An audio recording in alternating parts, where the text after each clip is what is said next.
Ladies and gentlemen, boys and girls, it is your boy, Abraham, aka Spice Glory, and I am back in here for another installment of the No News, Just Facts podcast. In today's episode, we will be looking at many topics, but first I want to start on, I had a conversation the other night about basically what does another country think about this country and vice versa. So if you don't know already, I'm Nigerian, but I'm like the Americanized Nigerian who's been back home, but like I wasn't raised or born there. So I had a friend of mine, real dope conversation we had with KLC Go. You'll see him on the show at some point in the future. We were having a conversation amongst a table of other friends, and it was me and one other guy.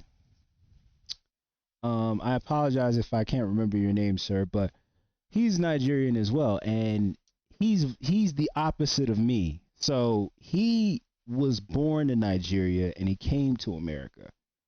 Now, as far as I could tell you, just from my own experience, as far as like Nigerians who were born in Nigeria and come to America, I was telling the fellow Nigerian that I was sitting with and conversating with that obviously, bro, you know that me being an Americanized Nigerian, I get slander for not being born there or being the one that knows everything about Nigeria because I was raised here and I was born in Canada.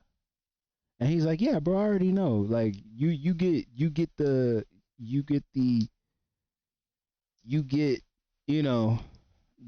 part of the stick just like Black Americans." And then we got on the topic of like, what do Black Americans think about African? What do Black Americans think about Africans? And this is a thing I hate because like we all like Black American, like not even Black Americans, just Americans in general are like kind of ignorant to that that whole entire thought process of the word African, because Africa, as I was trying to explain last night, is a continent, aka continent and or country, that is made up of 52 did I say countries? I'm sorry. It's a continent that is made up of 52 countries. When you say African, excuse me, can mean anything. There are so many countries. There are so many countries in Africa, and when you say African, that could mean anything. There's Egyptians. There's Somalians. There's Ghanaians. There's Kenyan people. There's Nigerians. There's South African people. These are all different types of Africans. And I was trying to a certain extent explain that last night, because we were getting on the conversation of, like I said, talking about Black Americans and what they think about Africans versus Africans and what they think about Black Americans. I mean, and the whole thought process or the ignorance of Africans, or the way a Nigerian thinks about Black American people, or the way a Kenyan thinks about Black American people, the way a Cameroonian thinks about Black American people. Universally, most Africans have a very ignorant thought process of Americans. They think they're lazy. Americans and or Black Americans, they think they're lazy. they think they don't take Africans think that Black Americans don't take seas of opportunities that America as a country gives to Black Americans, but it's like when you dig a little deeper, and there are those over there are those from said countries in Africa that come here, and as long as there's respect on both sides, that's all I care about. On both sides, like I just think we need to learn to dig deeper into each other's culture at the end of the day. You know, I mean, you're not we're none of us are gonna none of us, no Black American, no African who comes from back home and comes to settle here, we're not going to win the war. The war is not against each other. It's about de-escalating that trope of ignorance that was put upon our minds. Both of it, both Black Americans and Africans from Africa. And it's just a thing of understanding. I feel like as long as that is something that we can all just like continue to embark on, it can only get greater.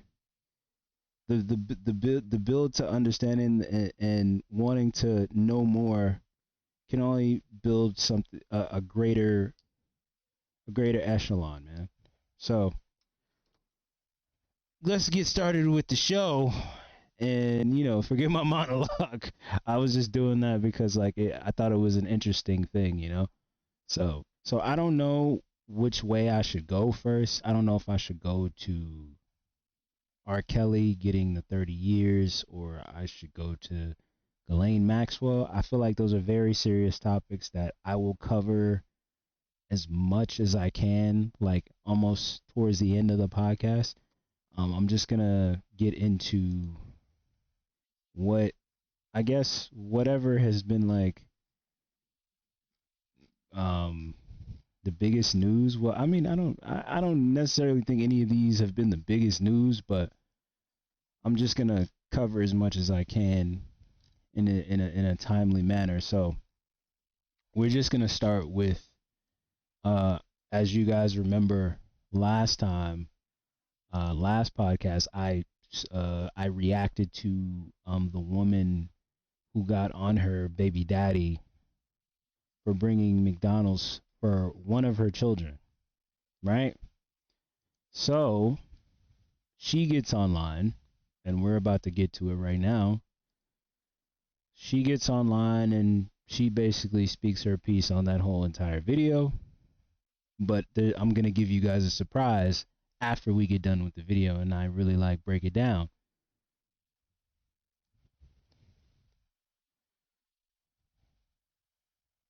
So we're going to do it like this. We're going to go right here, and we're just going to watch her speaker piece. So the whole world is basically bashing me right now because I'm the baby mama who was upset at her baby daddy because he only decided to give his child McDonald's and not the rest of my other 3 kids. I have 4 kids. You knew the situation when you dated me. Our child is the youngest child.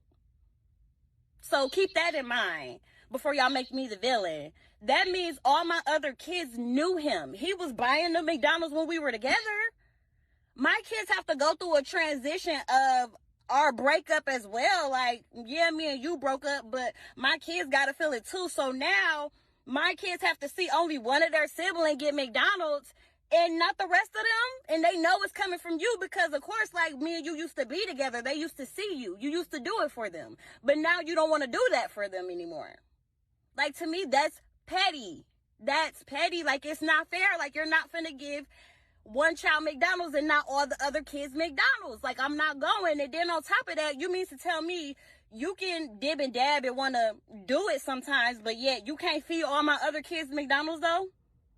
That's what you mean to tell me? Like, I'm not going for that. I'm going to stand on what I said, and I don't care what everybody else have to say about it. Y'all could judge me. Oh, well, I could be the villain, but I said what I said. Like, if you can't bring everybody McDonald's, then can't nobody have me.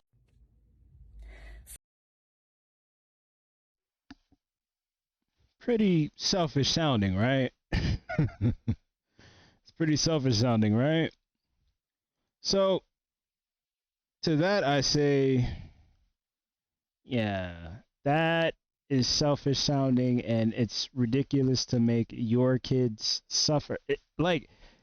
It's ridiculous to make one child suffer because of food and because you can't give your other children McDonald's, and because the guy who's bringing McDonald's for the one child, that's his child. Like, and then she started saying, she's like, "Oh, you was doing it when we were together, bro.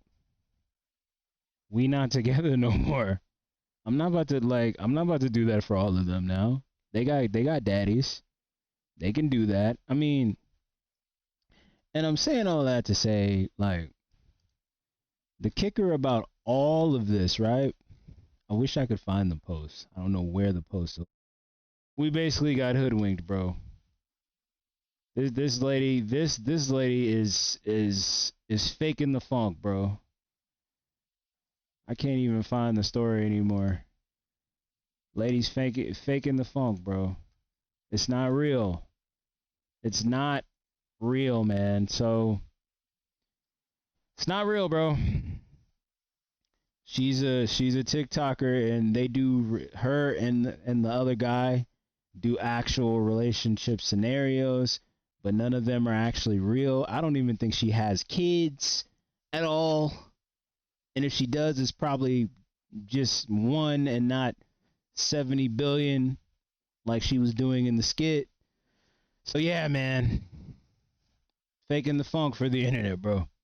And they winked us all. We've been lied to. We've been bamboozled. The deceit. The lies.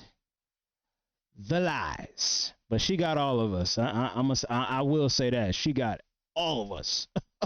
We all got.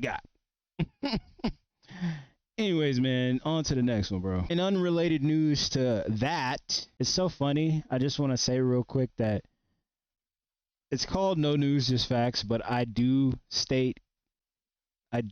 follow. I just want to say that I do look at news stories, but I give my own opinion in regard to all these stories that I do. So that's why it's called No News, Just Facts. Just in case anybody ever wonders, how is he called No News, Just Facts, but he's reading news? Or he's reading, like, whatever. Well, hey, man, whatever is hot, I'm gonna put some pressure on it just to see what it's about. And I'm gonna give my own opinion. That's where the facts come in. So, in unrelated news to that last thing,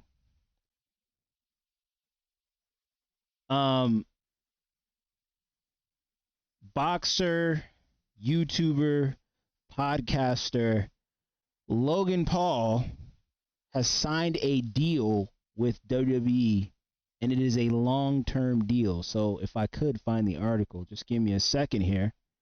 Let me find the article and what it entails. This is so crazy that this is happening now. Now that, Vince McMahon is, stepped down, even though he still has his hands and his eyes and his ears to everything that's happening. You just look up the deal, and I believe it is a long-term deal with the WWE. So he's probably going to be there for a while, and he won't be doing any more boxing for a minute. So it says Logan Paul is officially back after signing a WWE contract earlier this week. The YouTube megastar took to social media to break the news and share photos of his visit to WWE headquarters. Paul didn't waste the opportunity to also deliver a message to The Miz following their run-in at WrestleMania. Paul teamed with the A-lister at the Showcase of Immortals, only to have The Miz drop him with a skull-crushing finale following a win over the Mysterios. After speculation they might once again team up, Paul made it clear he's out for payback at SummerSlam. Okay. And I think that's pretty much it on that. What does this mean for WWE? You know, pending everything that's going on with the Vince McMahon trial and everything that's going on with that. I think it's good. I think it's good. I mean, he's very receptive with the WWE crowd, so I mean, this will be like a good thing for him. This will work out well, I believe, in the favor of like bringing more attention to WWE, because you know whatever attention there is, it works well. So this should work out very well, because you know in the midst of them signing him, not saying he's, you know, he's an entertainer. So I mean, you know, I believe that they signed like a softball player or something. Like they've been actually signing other like acts, um other potential stars besides this guy. So I mean, we I guess we'll just have to see what comes of it, pretty much. So we're just gonna. So Joe Budden says that New York drill rappers only have 5 to 6 years left. The shortest the windows. That shit about over. Okay, and what you think will happen? Y'all can go keep dancing with Eric Adams if you want. It's over. It's over, buddy. In the next 5, 6 years. Might not be that long. I know. Yeah, it might not be. I know. But the writing is on the wall. That what? But again, so and that's government issued writing. That's not Joe. That's not Joe. That's government issued writing. Don't start hitting me mad at me. I'm just telling you what I'm looking at. Mm-hmm. And if you're an artist and you looking at it, you should be thinking elsewhere as well. Mm-hmm. The shortest the windows. That shit about over.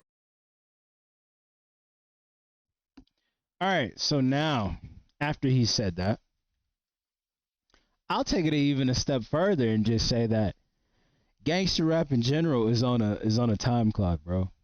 Gangster rap in general is on a time clock. All these rappers catching cases, and it's a common thing now for a rapper to get thrown in jail, you know, get caught up in something, and they're getting closer and closer to using lyrics against rappers. It's getting close.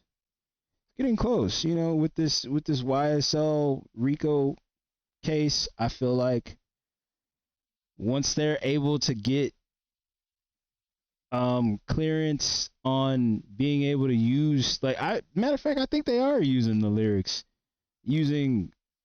from Slime Language too.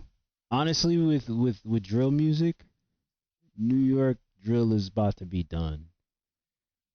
Chicago drill, I feel like they can still withstand and they can still do stuff.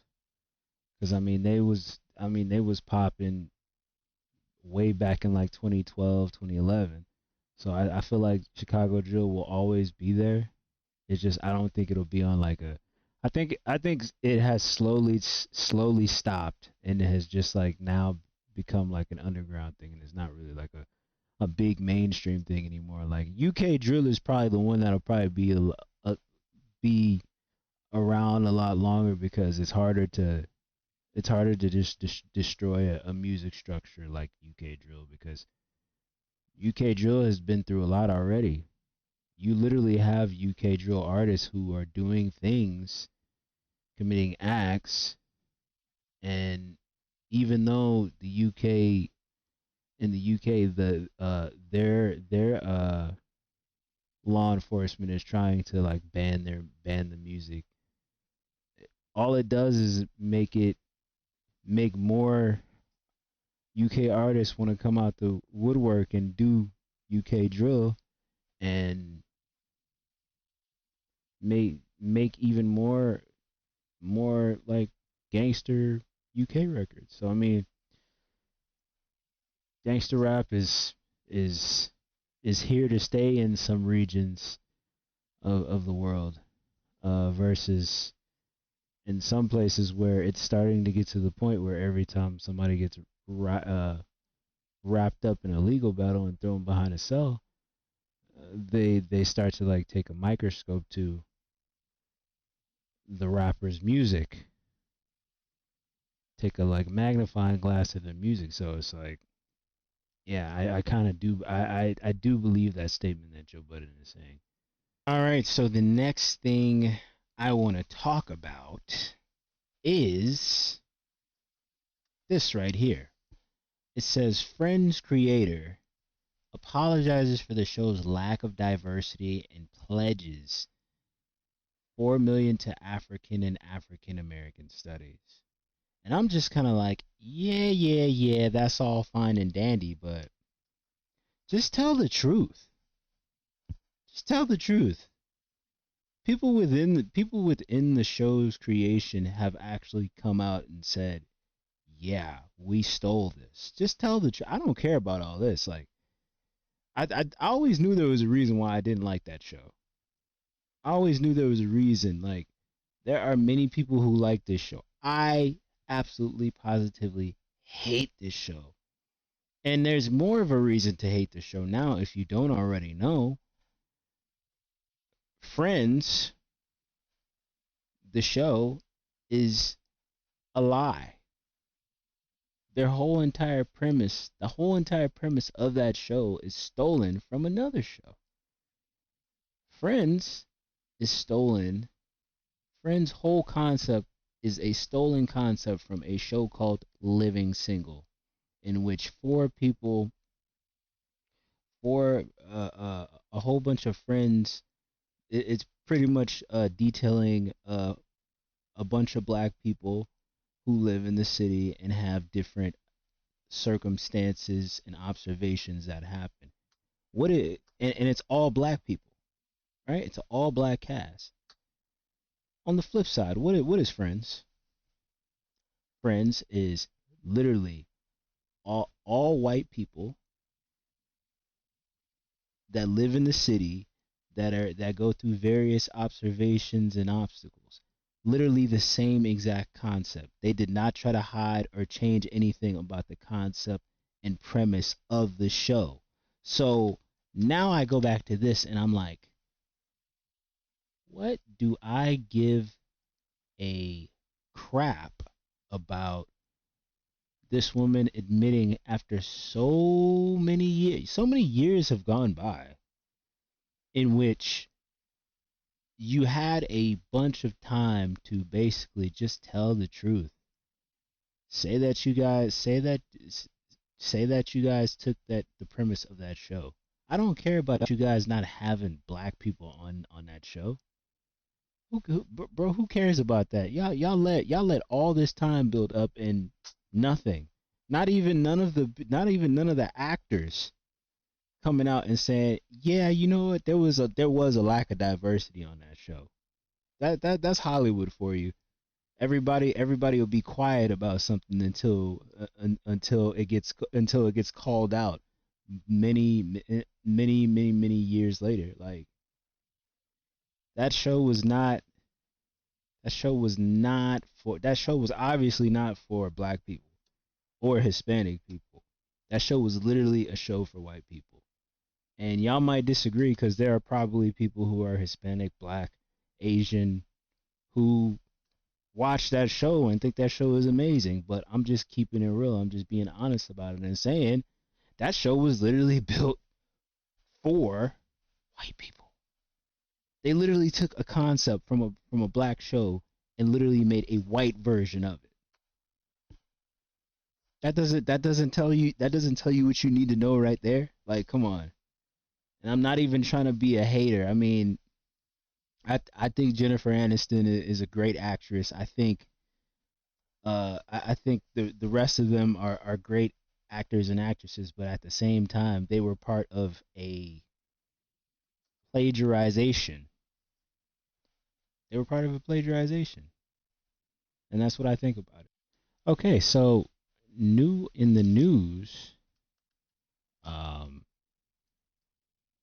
it is being stated that Kevin Durant wants to go to another team. He's asked for a trade. That's what it says. It says Brooklyn Nets GM Sean Marks is working with Kevin Durant and his business manager Rich Kleiman on finding a trade for the franchise star. Kleiman tells ESPN Durant requested a trade with the team today. And these are the actual teams that he wants to play for, allegedly.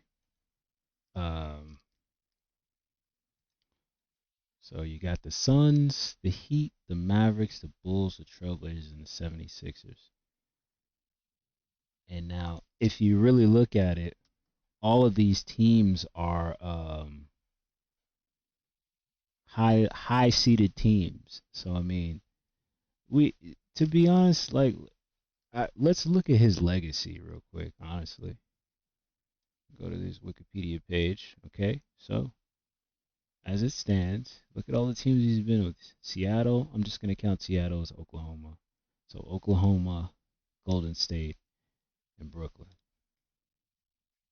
You know, you have to kind of wonder, does Kevin Durant have anything left in the tank to go to the finals again? You know, I mean, because I mean, he basically, if you think about it, he kind of walked to the final. He kind of like skateboarded to the finals with Golden State because Golden State already had a team. So that was just a cakewalk for him. So looking into Brooklyn, that was kind of a dysfunctional bunch, in my opinion. You're putting somebody like James Harden, who's basically a ring hunter, like a stat packer, and not really so much so worried about being an NBA champion. And then you have what's dude's name from the 76ers. You put him together with Kyrie and Kevin Durant. It's like it's a recipe for total and utter disaster because they all don't want the same thing. Not everybody on that team is a team player. So it's like you put all that together and it's bound to fall apart. All of it is bound to fall apart. So it's like, what is next for this man? Like, honestly, to me, I'd like to see him with Miami. That'd be cool to see him with Jimmy Butler and Duncan Robinson and Bam Adebayo. That'd be a cool little group just to see. So I don't know why, but I can only imagine why somebody like Soulja Boy would be angry with certain platforms speaking about his name. So let's just watch the video. Put my mic on mute real quick.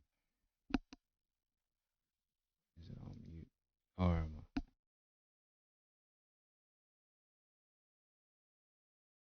DJ Vlad, you the police, nigga. Stop saying my name. No Jumper, you the police, nigga. Stop saying my name. Say Cheese, you the police, nigga. Stop saying my name, nigga. Fuck, nigga. I don't need y'all niggas, boy. I'm popping by myself, boy. Now, I can only imagine the reason why he's saying all of this is because Say Cheese had Charleston White on his platform, and so Soulja Boy somehow came up, and he basically just started saying that Soulja Boy ain't no real gangster, and Soulja Boy don't got no ops. So I can only imagine that's the reason why he's telling Say Cheese to, you know what I'm saying, on these. You dig what I'm saying? And for No Jumper, I believe the reason why he's angry at them is because, well, I think his name has come up various times on No Jumper, so I can only imagine that's the reason why he's saying their name. Like the latest was Skinny from the Nine, and I believe Skinny from the Nine brought up Soulja Boy's name. So I mean, but I don't think you can really put that on just I don't know that you can. I would point the blame to those platforms, because unless those platforms decide to like bring up his name like that, then it's like, okay, y'all have an agenda and y'all trying to like step on my name. But I don't think it's a thing of like they stepping on his name. I think his name just come up, you know, from other people, and that's, you know, that's what it is. But let's get back to this video. See what else he said.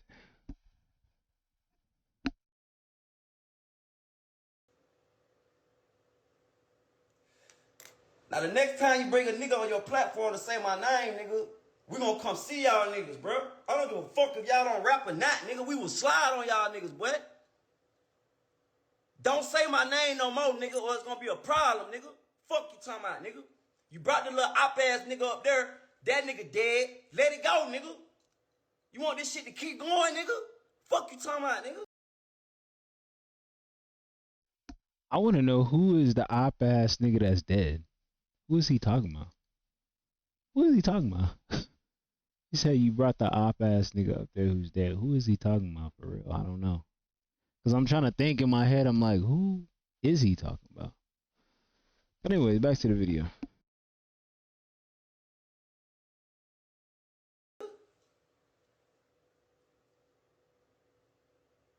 Nigga, some hard, boy. Nigga, say my name one more motherfucking time, nigga. See what happened, nigga. That's all I got. DJ Vlad, you the police, nigga. Stop. I'm trying to see who he talking about. It's the op that came up there and now he dead. Who he talking about? It says Lil Durk's ops on No Jumper died a couple weeks ago. Oh, he said it like it was his op. He low-key did. He talking about Drake Yoda Ruler. Oh, okay. Drake Yoda Ruler. Oh, did Drake Yoda Ruler and Soulja Boy have beef? I didn't even know that. That's crazy. Okay, but I just, like I said, I think it's the narrative on that is kind of like weird.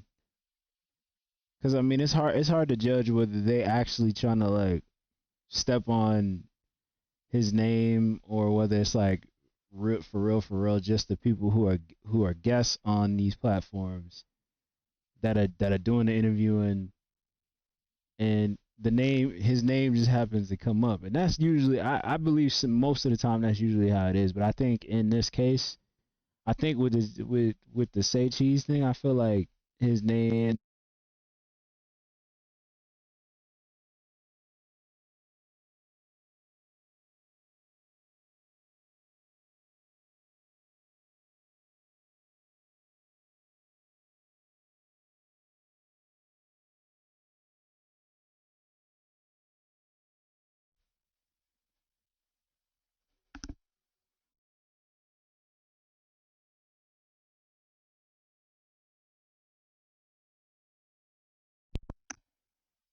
Hello. I feel like if it's that much for Soulja Boy, then he should probably just start his own platform. I mean, you got enough money to do it. I mean, you don't need no big platform or nobody to financially back you. I feel like you can do it on your own. Soulja Boy pretty much is the internet. Like a lot of the stuff that was started in like just hip hop media has to do with him like being there for it and being a trendsetter. So hopefully, you know, he can set his own trail like he's always been doing in his career and just start his own shit. Why not? I mean, shoot, you got everything else. You got all these products and everything else. You're like he's like in a way, he's like a miniature Master P if you think about it. I mean, just like a more younger version of Master P, and way different. You know, I make that comparison. You know, not with like the rapper or anything like that, but more like on the entrepreneurial side. You know, way younger, but he's like still a Southern boy, even though he's in California. So I thought this one was interesting. So I found this, and it says here, apparently Viacom owes Exhibit money. So as it states here, while I'm at it, Exhibit states, "Hey Viacom, why is it you've made millions off the show Pimp My Ride? I carried on my back and found ways to cut me out, like saying I would get percentages of all merch sold, let alone streaming, which wasn't even in the contract, and putting in the fine print with my name and likeness, then proceed to take my name and likeness off of all the merchandise, including DVD sales after season 1. To top that, you guys went back and edited all of my music out of all entire seasons in order to avoid paying me for my publishing. Let's talk about worldwide syndication. Wow, hey guys, my number is still the same. Hit me up. Or can anybody hit me with a law firm who isn't afraid of Viacom to get me right? Robert M. Bakish. I believe that is Exhibit's real name." So, I mean, obviously, I mean, I've heard a whole bunch of stuff about Pimp My Ride as it pertains to now, since that show's been done for quite some time. The whole thing with West Coast Customs and how they actually took people's cars and didn't really do anything to their cars. They just made it look like they did stuff to their cars. And in reality, they were not actually pimping people's rides out. Yeah. So this is not a shock or a surprise to me that Exhibit is seeking compensation that it hasn't been paid to him for doing all he's did during that time that he was on the show and his face and likeness was on the show. It's very sad to see how things go down like that. But that's Hollywood for you. Any way possible to take you out of the equation of something that you help build and something that you help become synonymous with a television company. So I mean, and then the fact that it's Viacom and they are a big giant company, just him trying to find a law firm that is not scared of Viacom is probably going to be the hardest thing that he has to deal with. But I can only hope that he comes through with that, because I know, I don't know, but I feel like something like that is a difficult task and mission to get done on his side and also on a lawyer's side. So only time will tell if he gets that. But I mean, I feel like even if he doesn't get what he deserves, he's still solidified. He's still a legend. I mean, but I know at the end of the day, it's principle with stuff like that. So I'm rooting for you, Exhibit. This last story is probably gonna be the nastiest thing I report on this podcast, and I'm probably gonna do like the R. Kelly and the Ghislaine Maxwell videos separately. Like, I'm literally probably gonna spend like maybe an hour talking about each one of those things. So those will probably be like their own little podcast, I guess. But yeah. So as it reads, thousands are calling for an investigation into Pentecostal church bishop in Iowa who marries a teen in his church. An outside clergyman accuses the bishop of gross abuse of power and years-long grooming of an underage congregant. And some of the teen's family members and fellow church members also say they're concerned she is a victim of clergy abuse. Bishop Dwight Reed, 63 years old, leads Christ Apostolic Temples in Des Moines, I believe it's Des Moines, Iowa, which he claims is the largest predominantly African American church in Iowa. Last year, on November 15th, Reed married a 19-year-old Jordan Goodlett, a longtime church member and former student of the church-affiliated school, J.W. Reed Academy. The couple's 43-year age difference has sparked concerns of clergy abuse. Her paternal grandfather, James Belcher, condemned the marriage in an April 6 interview. Her father sold his daughter out and pimped her out for his own self-gain, Belcher said in the recording. So, basically, what this story is getting at. So, it says 19 on the article. It says 18 in this video. But either way, it's still disgusting. No matter whether it's 18 or 19, that's just disgusting as hell. And this guy deserves to go to jail. He deserves to go to jail, and he deserves to get the harshest sentence possible. And this is why the church is looked at so crazily the way it is, because things like this be happening in church. Things like this be happening in the church, and this is why people don't go to church, because of disgusting things like this happening in the church, especially the black church. I mean, especially the black church, stuff like this happening, and amongst other things that be happening in church. But this right here is just like, this right here is just taking it to the next level. Like, bro, you basically took somebody young that's in your church and basically mind controlled them and brainwashed them into believing everything you say. And that's just, I don't think that's cool at all. Like, bro, it's disgusting. Like, for real, he really needs to see jail time. No, like that's not right. You should never like we don't even know. There's not even a real aptitude to know what is on the mind of this young lady, of this young lady. Like,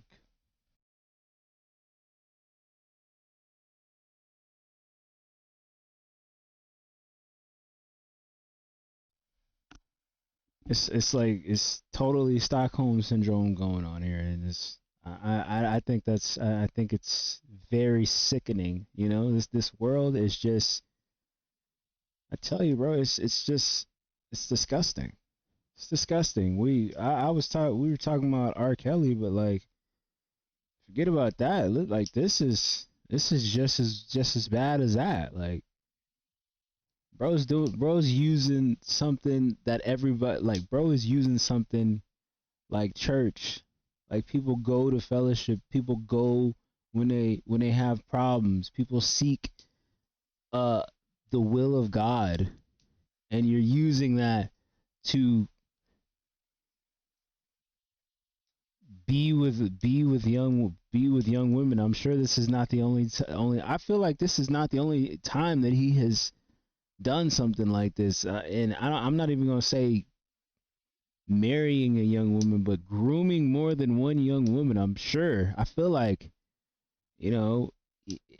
he's not too far from being familiar with that. It's very sick, man. More on this story when it develops, but I'm hoping something positive comes out of it for him to like be taken away from his church or something, because this is an abomination, for real.